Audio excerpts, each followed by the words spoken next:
after ng Year of the Sheep is the Year of the Monkey. Yan, Yan, monkey. monkey. Monkey mommy ko eh. Alam mo ba, itong mga Year of Yeah. the Monkey, parehas sila ng Year of the ano eh. Yung Year of the Monkey, matatalino sila, smart talaga sila eh. At Year of the Monkey is very compatible with the Year of the Rat. So, kumbaga, body sila, kasang dati tayo hindi tayo magkaaway Hindi pa pabayaan. Very good tayo. Pero silang ganun sa ano eh. Kasi maliksi rin sila eh. May ganun sila ngayon sa ano eh. May ganun sila. May ganung connection. May connection sila yung monkey. So, Year of the Monkey, pagdating sa career, gamitin ang talent, ang skills, ang imaginations to enhance more on the career. Pagdating sa business, mga Year of the Monkey, kailangan nila mas maging socialize, maging mapagkwento-kwento, maging sociable, dahil maraming opportunity star pagdating sa pera, ng career, ng mga Year of the Monkey. Halimbawa, Year of the Monkey ako, nagtitinda ako fishball, okay lang na mag-open pa ng isa. Of course, bukod sa pag-fishball mo, pwede mo dagdagan ng benta ng scramble, benta mo ng juice, benta ka ng kikiam, benta ka ng kwek-kwek. So, okay Perfect na pang expand. Ano branches. Expansion. Sa mga Year of the Monkey also, sa socialization mo, marami ka may meet ngayon taon ito ng mga taong tutulong sa'yo. Baka yung fishball mo, sabihin sa'yo, uy, alam mo yung fishball mo yan, magpa-franchise kaya ako sa'yo. May kukuha sa'yo. Connection. Kaya ako lang mag-invest sa'yo. sa business. Yan ang maganda sa mga Year of the Monkey. Year of the Monkey, kalusugan naman tayo ng Year of the Monkey. Ang kailangan lang bantayan ng mga Year of the Monkey, lungs. Mga weak lungs ang mga ano ngayon, monkey. So, bawal Kailangan smoker. Smoking, bawal. Yung ano yung mga bisyo-bisyo niya, kahit inom-inom, hindi maganda sa monkey. So yung asa na pag-iyos, yung pag-inom, dahil hindi maganda sa Year of the Monkey. Yung taon ito. Love? Love! Ay pa? Ang mga monkey ngayon, tumatakbo sila, excited sa love nila, dahil dyan na lang love and romance. Sa mga single, na monkey itong year na to, dapat lumalabas kayo. May pag-date, dahil mahahanap niyo po ang love life. Na pangmatagalan? Pangmatagalan naman ito. Kailangan na nilang hanapin yun. Kumbaga, huwag na sila maghintay. Si maliksi sila eh. Yes. Tapos, yun, tapos tayo na Next, pa. Year of the Rooster muna tayo. Rooster, yan. Rooster. Rooster. Ang Manok. mga Year of the Rooster actually, tumitilak sila. Ano sila, nag-call sila. Also ng mga good luck this year sa... Okay ba sila ng rat? Okay din sila ng Year of the Rat, ng Rooster, no? So, okay din sila ng Year of the Rat. Pagdating sa pag-ibig, very charming ng mga Rooster niya. Ang pagiging bolero niya, Kumakagat. pagiging bolero niya, okay, babae siya, nagugustuhan siya lagi ng mga lalaki. So, dapat sa mga Rooster ngayon, palitan ng profile picture mo. para hindi masyadong dagsa. Lalaki, mag-like kagad at mag-message kagad sa'yo. Oo. Sa mga lalaki naman, kailangan dapat laging maboka. Oo. Machika-chika, dahil sa pagiging machika mo. Laging naka-wax. Ayun dyan, mga naka-wax. Dapat ganyan, taas ang buhok ng mga rooster para mas mataas ang swerte. Pagdating sa pag-ibig. Pagdating sa money ng mga rooster ngayon, maganda ang pasok ng mga pera or money ng mga Year of the Rooster ngayon. So sa career, may promotion sila. Watch out sa promotion nila sa month of March, July, at September.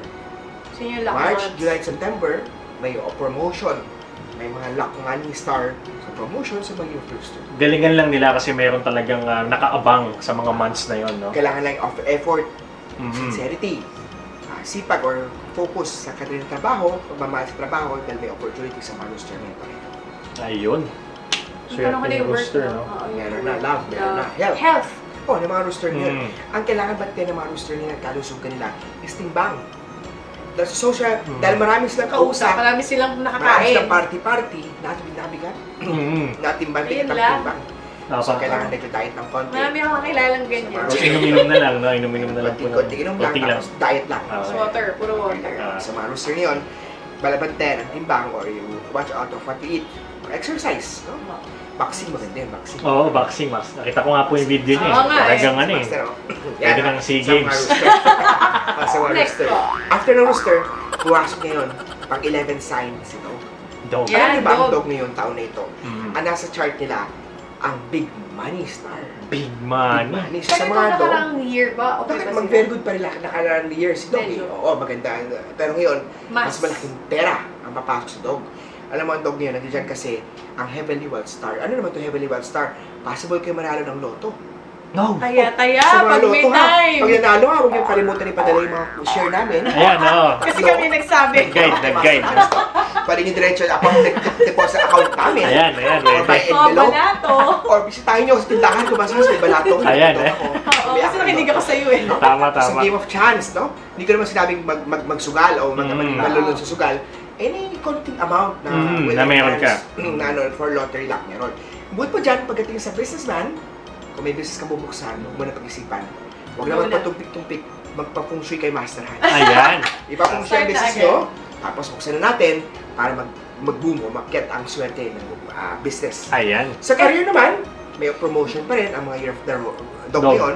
Hindi lang sa career. Sa career ng mga dog ngayon, nandun yung star ngayon of fame and recognition. Kahit Napapansin yung mga bago- ginagawa nila. Oo, ganun. may mga fame and recognition. Kung may gusto kang magpasikat sa YouTube, Pwede, magpapika pwede niya i-try. gawin mo yun. Magiging sikat ka. Pag sikat ka na, makalimutan na.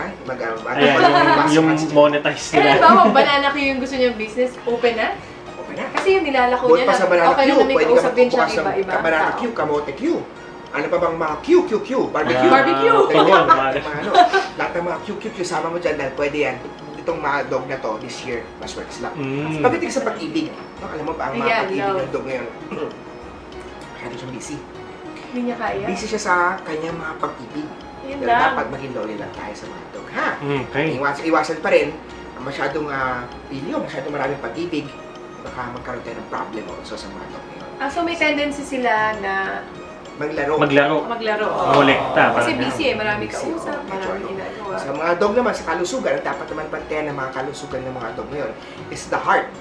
Kailangan exercise, no? Exercise para hindi masyadong Heart. pagod sa heart nila dahil may Oo. heart problem ang mga hindi Cardio. emotional, cardio ay kailangan bantayan ng mga dog ngayon.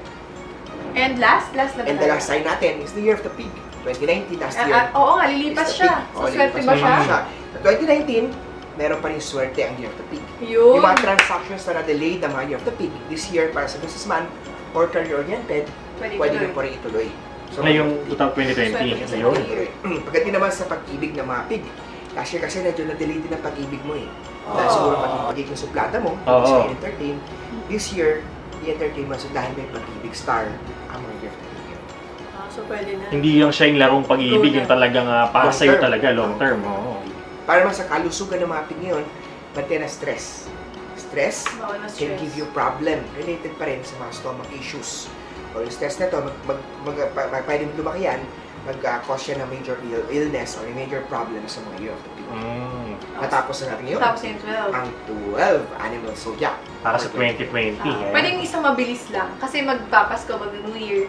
Sa New Year ba? Totoo ba yung sinasabi na prepare mo ng mga fruits na bilog? na Magandang tanong yan. Oo. Siguro Para meron tayong makapag-prepare isa kasi pang malapit na eh. video about dyan. Kasi mahaba yan. Kaya ko kayo. Mahaba ba yun? Mahaba yun. Sige. Mahaba yan. So, meron pa kayo isang video. Parang hindi masyado mahaba yung video Sige. natin. Oo, Okay. tama. Kasi masyado na mahaba dahil maano siya. May isa pa tayong video. Okay. Talagang Okay. detailed yung susunod natin. Ano Yung, pag-usapan natin doon? Ang pag-usapan natin doon, paano masusunod magiging swerte ang ating New Year, pagsalubong oo. Sa New Year. Ayan, oo. Correct. Ano ba nga? Ang mga ritual na dapat natin gawin sa Oo, kasi may pagsalubong mga sa bagong paalala eh. Mm-mm. May mga candles, may mga Yan, binibentang ganun sa pag-uusapan daan natin eh. yan. Mahilig ako doon eh. Prosperity candles, bilog-bilog. Tama, Ay, last tama. na. Ayan. Sige. Eto, dahil uso to ngayon. Pwede ka naman, sir. Sige, Okay, pasabog. Ang milk tea ba? Swerte. Swerte. Kasi maraming bilog-bilog. Oh, maswerte ang milk tea. Oh, kaya patok eh. Tatok pa rin po ang negosyo ng milk tea. So, So, marami kasi pang mag-milk tea. mag-milk tea na business this year. So, push nyo na po. Pwede po rin po ang So, best swerte business talaga ng milk is tea. 2020. Kaya iba yung reason, kaya parang hanggang ngayon, hindi sila nalalaos. Oo, sila Yes, may this kailangan year, sa energy grabe. yun. May kailangan sa energy. Yung lack ng milk tea, hindi pa tapos. So, meron pa rin. Pwede pa tayong Bilog-bilog. habol. So yung mga nasa milk tea business, no, tuloy nyo lang yan. Talagang iba yung ano niya, iba yung atake niya, pang matagalan pala siya. Ayun lang. Yun yung gusto ko itanong kay Master Hans. Eh. Kaso nakakalimutan ko sa office. Kasi may ibang business na naglalaps eh. Yes. Oo. Siya Ito, lang talaga. hindi pa to. Siya ang tagal, Master tagal. Hindi pa itong taon na to. Okay. Okay? Ayun. So, don't forget to follow Yan. Master Hans muna. Master Hans muna sa aking YouTube. Active si Master Hans sa aking YouTube. Hanapin nyo lang po, Master Hans Kuha. Meron din akong Facebook, Instagram, Twitter. Hanapin nyo lang po, Master Hans Kuha. Sa Facebook ko po, 4 po ang Facebook fan page ko. Instagram, isa lang po. Sa Twitter, Master Hans Kuha. Ang aking tindahan ay located po dito po sa Cityland, Shaw Tower, Shaw Boulevard, corner St. Francis Church. Tapat lang po ng Cityland Shaw Tower, ang Lourdes School of Mandaluyong.